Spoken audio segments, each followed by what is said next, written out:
الله الرحمن الرحيم. أصحاب المعالي والعطوفة والسعادة، أركان مختلف القطاعات الاقتصادية والتجارية والتربوية، الزملاء الصحفيين والإعلاميين والناشطين في المجتمع المدني، سيدات والسادة، أهلا بكم جميعا. اسمحوا لي بداية بأن أتقدم بالشكر من صاحبة الجلالة الملكة رانيا العبد الله، راعية مؤتمر Women on the Front Lines 2016 في نسخته الأولى في عمان، فجلالتها لطالما كانت سباقة في الدفاع عن حقوق المرأة وتمكينها في المجتمع. بدأت مؤسسة مي شدياق عملها عام 2011 كجمعية غير ربحية تكرس عملها للتعليم والبحث في مجالات الإعلام والديمقراطية والرعاية الاجتماعية كافة. نبدأ اليوم مع التقرير هذا عن المؤسسة وعن مؤتمر Women on the Front Lines الذي مر عليه 4 نسخات في بيروت، واليوم يعقد أول نسخة في عمان. نساء على خطوط المواجهة أو Women on the Front Lines WOFL مؤتمر يعنى بشؤون المرأة وشجونها، مؤتمر يغطي اهتمامات المرأة ومجالات ريادتها. بعد 4 نسخ ناجحة في لبنان، أراد القيمون على المؤتمر أن ينتقلوا به إلى فضاء أوسع ورحاب أشمل ليصل إلى كل دول الشرق الأوسط وشمال إفريقيا، فكان الخيار الأفضل للانطلاق الأردن، وكان مؤتمر Women on the Front Lines مينا تشابتر عمان برعاية جلالة الملكة رانيا العبد الله.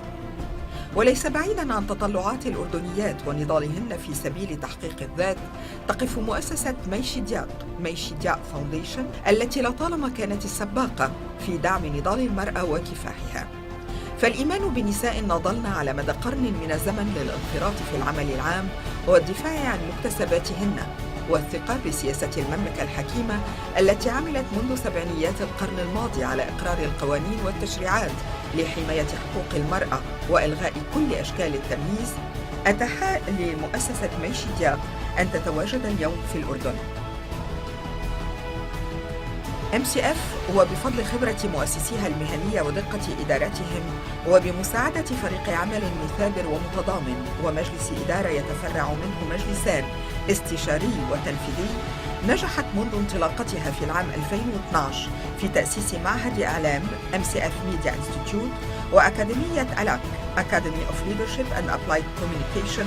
كذلك نجحت MCF في تنظيم مؤتمرين سنويين لافتين FCM ووفل وحفل MCF Media Awards Ceremony الذي توزع خلاله الجوائز لصحفيين تقديراً لشجاعتهم وإنجازاتهم. To me, this is an incredibly important award, and I'm deeply grateful that you have chosen to give it to me.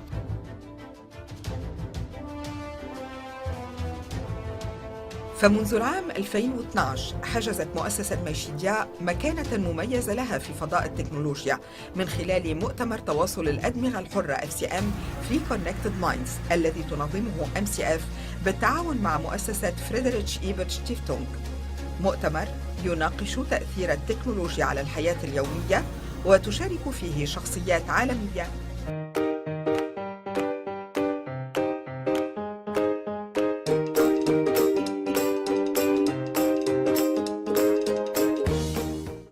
أما في إطار إبراز دور المرأة ودعم حريتها، فنشأ مؤتمر نساء على خطوط المواجهة Women on the Front Lines الذي دخلت من خلاله مؤسسة مي شدياق عالم الحوار مع نساء رائدات تحدينا، أردنا، فبرزنا.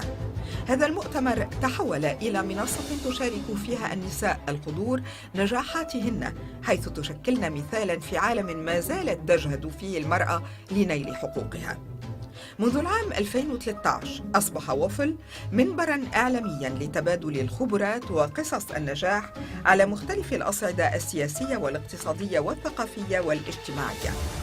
النسخة الأولى تضمنت حلقات حوار، حيث استضافت لأول مرة سيدات أول سابقات هن جويس الجميل، منى الهراوي ونيلة معوض، حاورهن الإعلامي مارسيل غانم، وكانت ندوة تحت عنوان الدبلوماسيات في ظل تغيرات العالم العربي، ثم ندوة عنوانها مراسلات في مناطق النزاع، شاركت فيها صحفيات من CNN، التايم، فرانس 24، حاورهن الإعلامي توني هاريس. أما ووفل 2 فكان له وقع خاص مع إطلالة حصرية للسيدة الفرنسية الأولى السابقة سيسيليا ساركوزي أتياس التي وقعت كتابها Une envie de vérité عن تجربتها القصيرة في قصر الإليزي.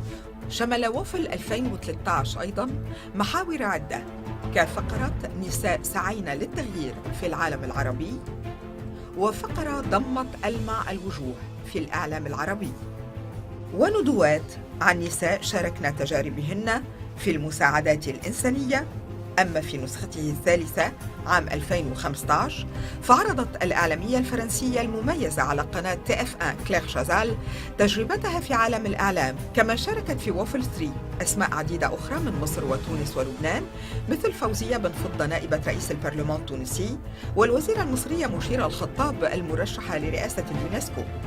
كما وشهد المؤتمر مشاركة خبيرات في عالم المال من المصارف اللبنانية والعالمية ومن البنك الدولي، وناشطات لم يبخلن بوقتهن وقدراتهن لدعم قضايا اجتماعية، وكذلك مراسلات لم يهبن المخاطر في ساحات المعارك.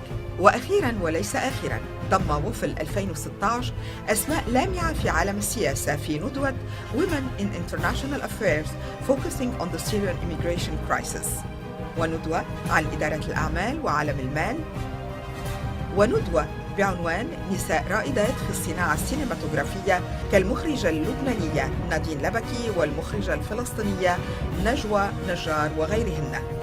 كما شهد المؤتمر مداخلة خاصة مع غادة جبارة إحدى أقوى 10 نساء عربيات في مجال الأعمال على لائحة فوربس. سنسعى لتعزيز مفهوم تواصل الأفكار النيرة في جو من الحرية، على العقول الخلاقة تتوجه نحو الخير والعلم والمعرفة بدلاً من التوجه نحو العنف والقتل والشر. ونفخر اليوم بأن نختم عام 2016 بمؤتمر نساء على خطوط المواجهة في الأردن، هذا البلد المزدهر الذي يشكل حاضنة للأفكار المثيرة والذي يخطو خطوات جبارة في احترام الإنسان وبناء الديمقراطية وتحقيق المساواة. مع تطور المجتمعات وازدهارها أصبحت المرأة تحتل مراكز مهمة وقيادية باتت مقبولة أكثر مما مضى، إلا أن وبالرغم من تقبل الواقع ككون الامرأة فرد متساوي في المجتمع مع الرجل، يبقى هناك بعض أوجه المقاومة في تقبل المرأة في مراكز قيادية. ومع ذلك تصر المرأة اليوم أكثر مما أي وقت مضى على مواصلة الكفاح في وجه المسؤوليات الأخلاقية الملحة. المرأة وراء هذه المؤسسة مع خبرة تزيد عن 25 سنة في عالم الإعلام ناضلت في سبيل حرية الشعب اللبناني، عندما القليلون تجرأوا على الكلام من خلال برنامجها الصباحي نهاركم سعيد من سنة 1998 حتى عام 2005، حيث تعرضت أكثر من مرة لتهديدات تطال حياتها. سنة 2005 تعرضت مي شدياق لمحاولة اغتيال بوضع متفجرة في سيارتها، إلا أنها لم تتوقف عن السير في نضالها.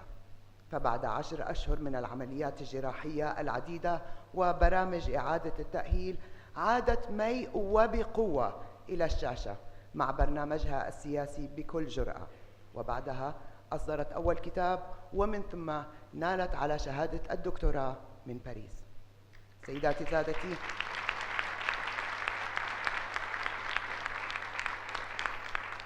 سيداتي سادتي، رحبوا معي بمؤسسة ورئيسة مي شدياق فاونديشن الدكتورة مي شدياق.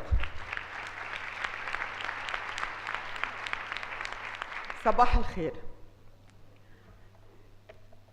جلالة الملكة رانيا العبدالله المحترمة راعية المؤتمر، أصحاب المعالي والسعادة، أيها الحضور الكريم، نلتقي اليوم في عمان عاصمة المملكة الأردنية الهاشمية برعاية جلالة الملكة رانيا العبدالله مشكورة لعقد مؤتمر نساء على خطوط المواجهة في نسخته الشرق أوسطية الأولى. ليس من المستغرب أن تكون عمان هي ملتقانا الأول خارج لبنان، خصوصاً عندما نرى الدور الريادي الذي تلعبه المرأة في هذا الوطن العزيز من أعلى الهرم حتى أدناه في تحد لكل تمييز. هنيئا لوطن يحكمه جلالة ملك معطاء يسهر على أمن واستقرار بلاده ورخاء شعبه، وهنيئا لوطن ملكته مكلل رأسها بتاج العز والعزيمة تسهر على راحة مواطنيها وحقوق نسائها. هنيئا للمملكة الأردنية الهاشمية بجلالة الملكة رانيا العبد الله، وهنيئا لجلالة الملكة بالشعب الأردني العظيم.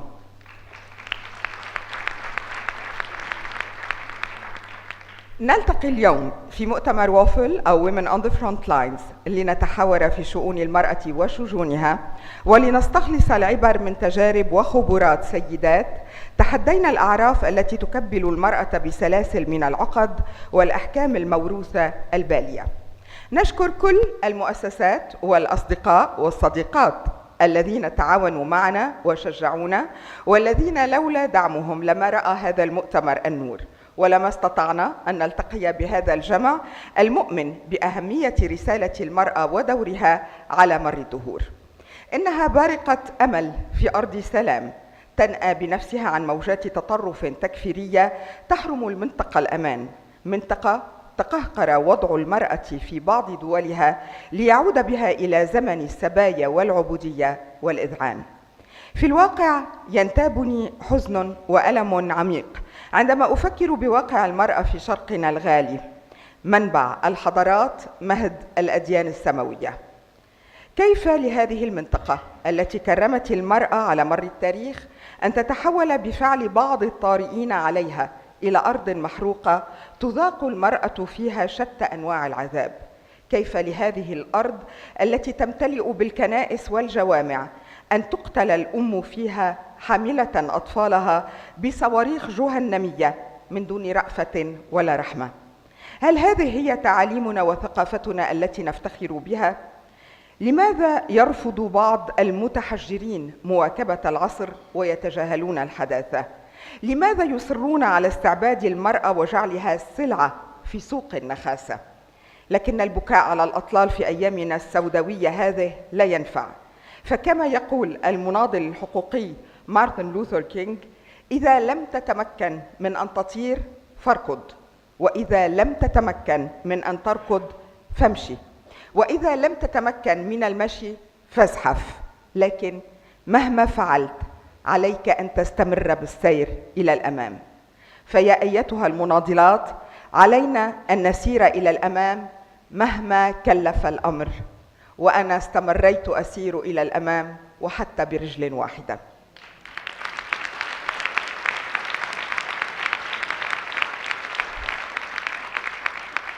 لن نسمح لأحد بأن يحاول إبقاءنا وراء القضبان.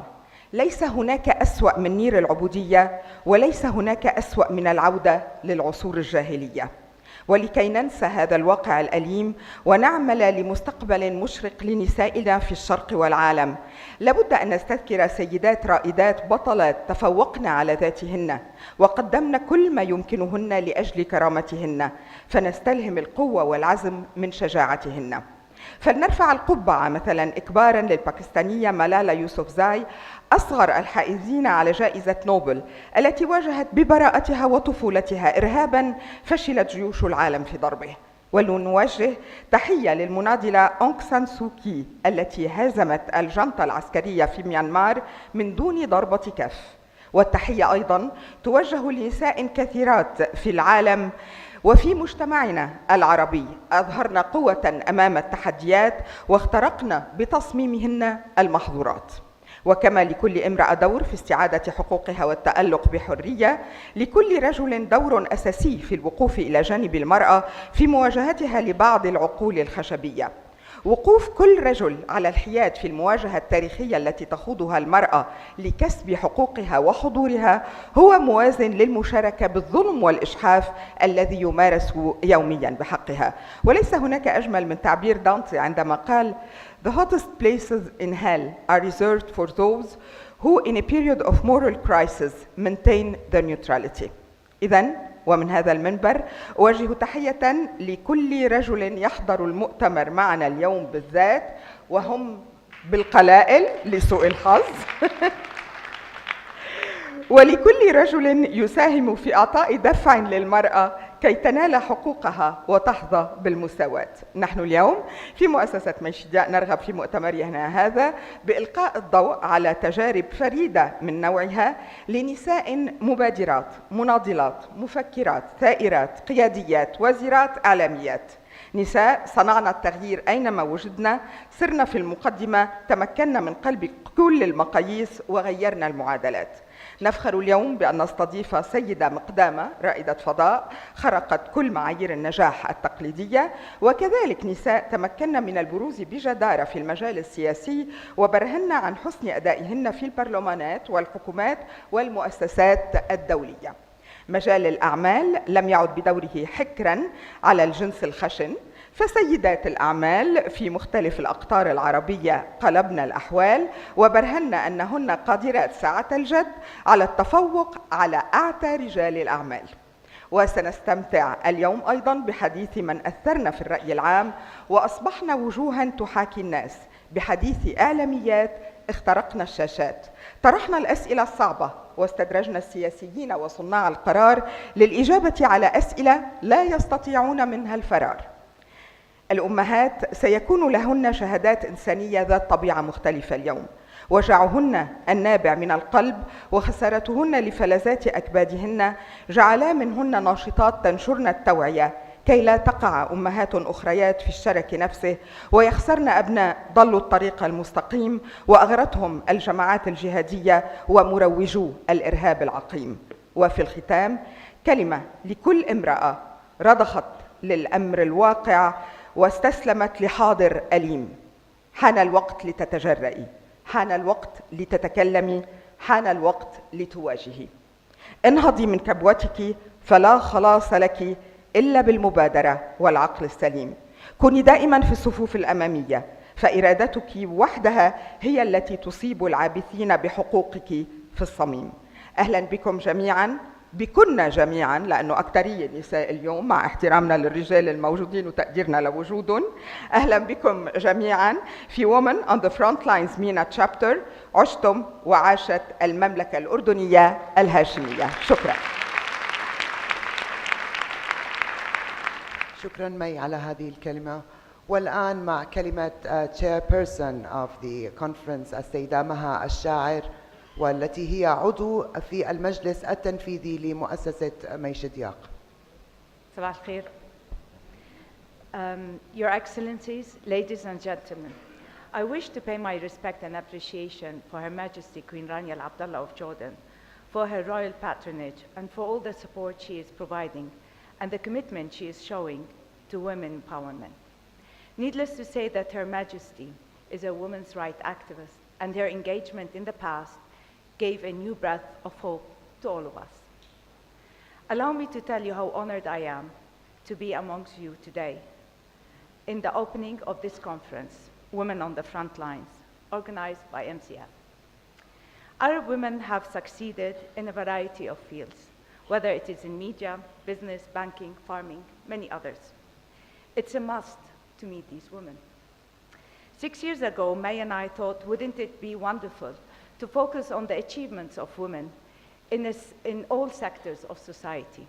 A few months later, May called me to say that she is planning a conference and would like to have me on board. 4 amazing conferences were held in Beirut. I met inspiring women and learned a great deal. It's amazing how close, yet how far we are from knowing these women. When we look at our society, we see many powerful women, and a conference like Women on the Front Line would highlight their role. We get to know them, we learn about their difficulties, and we learn about their achievements. But that's not all. We organize these conferences so that others can learn and connect. Several conferences in Lebanon, after several conferences in Lebanon, Jordan was always in our mind. Because of its stability in a region full of turmoil, Jordan has always been able to support women's role. And here we are today, thrilled for this opportunity and to be given this chance to share and learn from all these dynamic women in my beloved home country, Jordan. Let me take a moment and tell you about Chidiac. May one of the most courageous women on the front line. You all know about the fateful, terrible day and what happened to her physically, the pain that she endured until now. But what inspires me most is how she can turn that into positive energy. She represents the strength of the Arab woman, and her determination proves that we can overcome our difficulties. I do hope this conference will live up to your expectations. Enjoy your day. شكراً مها. والآن مع كلمة سفيرة الولايات المتحدة في الأردن Her Excellency Ambassador Alice Wells. وأنتهز هذه الفرصة لأشكر السفارة الأمريكية لدعمهم لهذا المؤتمر. Thank you very much. It's a real honor to be here today. I look out at this room and it's a who's who of women in Jordan, and I know that I myself have benefited personally from so much of your wisdom and have been inspired by so much of what you have done here. So thank you again to have this opportunity to support the work of Dr. Mai Chidiac Foundation.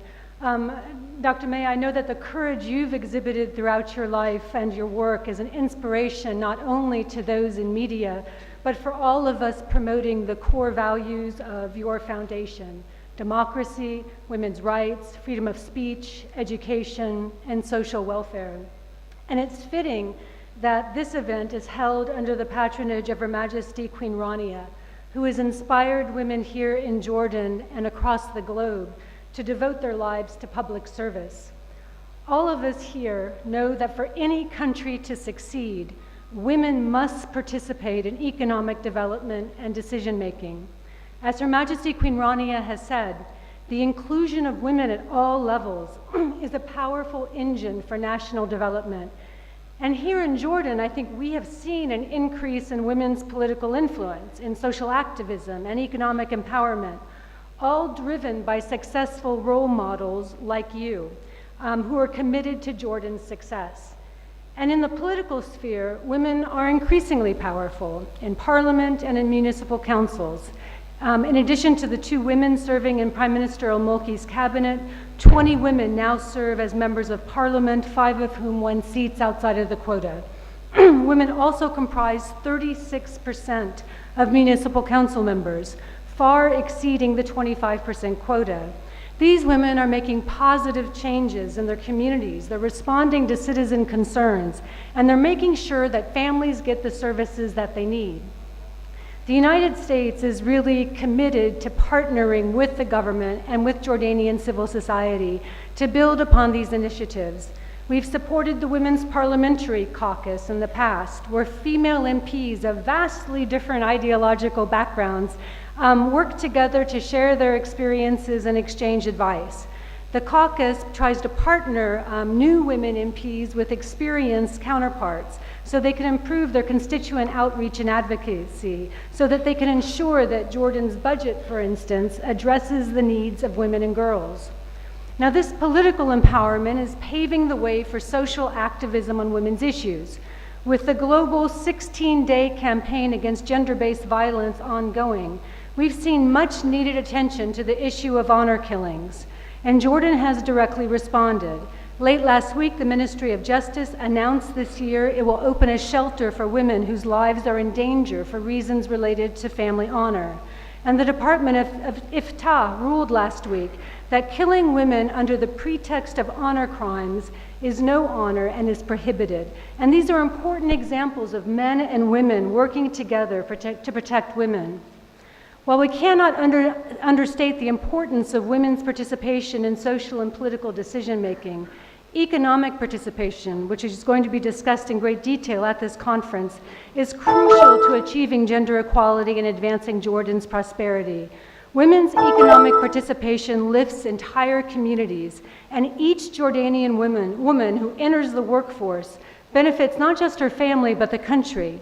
Estimates show that if women participated in Jordan's labor market as much as they participated in neighboring Arab labor markets at a rate of around 25%, Jordan's GDP would increase by 5%. This isn't just theoretical. We all know that the talent pool of Jordanian women is enormous. Women are 52% of university attendees, closer to 60% at the University of Jordan, and they regularly outperform their male counterparts in school. Literacy rates for women in Jordan are 95%, among the highest in the Middle East. And as educated, talented, and dedicated employees, women offer Jordan a highly productive labor force that could kickstart growth in the information and communication technology area, healthcare, financial services, and other high-income sectors. Now, I think the private sector in Jordan understands this, and more Jordanian women hold executive private sector jobs where women create jobs for other women. Statistics show that women-owned businesses hire women 9 times more than male-owned businesses.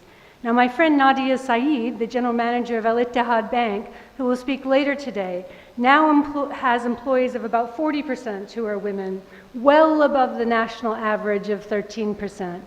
Employing women is not just a corporate social responsibility, it's simply good business. Women make up 30% of the workforce at one of Jordan's most successful companies, Hikma Pharmaceuticals, where 20% of senior managers are women. 30% of Zane's Jordan staff are female, and 40% of the company's middle management are women. Across the world, women are being drawn to the ICT sector. And in Jordan, women represent 31% of the employees in this sector. And one reason is the increased flexibility. Forbes magazine recently listed the ICT industry as one of the top professions for telecommuting and flexible work. And the U.S. Embassy organizes 2 programs that are focused on getting more women in the ICT field, Tech Women and Tech Girls, which are designed to help women enter and succeed in the ICT workforce through training in Silicon Valley and mentorship. Supporting home-based businesses is another way to provide a critical boost to women's employment. It gives women the flexibility they need to work and provide their families with a cash infusion. And according to USAID analysis, home-based business could contribute more than 10 million JDs directly to the national economy and 40 million JDs indirectly. The United States is working closely with the government of Jordan to promote and expand home-based businesses through regulatory reform and awareness campaigns. And we're also working to support the small and medium enterprises. Through the USAID loan guarantee facility, the United States is providing $250 million to participating Jordanian banks to fund SMEs. And over 16% of the guarantees have benefited women-owned businesses. And again, our partner banks deserve a great deal of credit for their willingness to venture in this previously unexplored territory. I spend a lot of time talking about economic empowerment because Jordan faces a critical moment in its economic outlook. With regional instability damaging trade and tourism, the country needs solutions to bolster growth, increase incomes, and generate jobs. And expanding women's participation not only advances prosperity, but it promotes family stability and the well-being of future generations. And likewise, it promotes the political participation and social activism that will enable comprehensive women empowerment. And while I've focused on recent developments here in Jordan, all of this applies equally to the United States and the rest of the world. In the United States, women continue to earn less than men, with female full-time workers making only about 80 cents for every dollar earned by men for comparable work. So although we've made a lot of progress in the US, with 40% of the workforce comprised of women and record numbers of CEOs and senior managers, there's still much work left to be done. Women's empowerment can't just be a women's issue, it's a global issue. And initiatives such as the UN Solidarity Movement, He for She, are crucial because they focus on engaging men and boys to be agents of change and advocacy for the advancement of gender equality, an effort we should all support. Today's event brings together this whip-smart, innovative, and dedicated group of women to address these challenges. I think that collectively we're going to be able to make a great difference. And so, Dr. May, I want to thank you for the opportunity this morning to discuss these challenges. because I'm confident that the United States and Jordan are going to continue to work together to make it possible for more women to fully contribute to the creation of a more prosperous, just, and secure world. Thank you very much.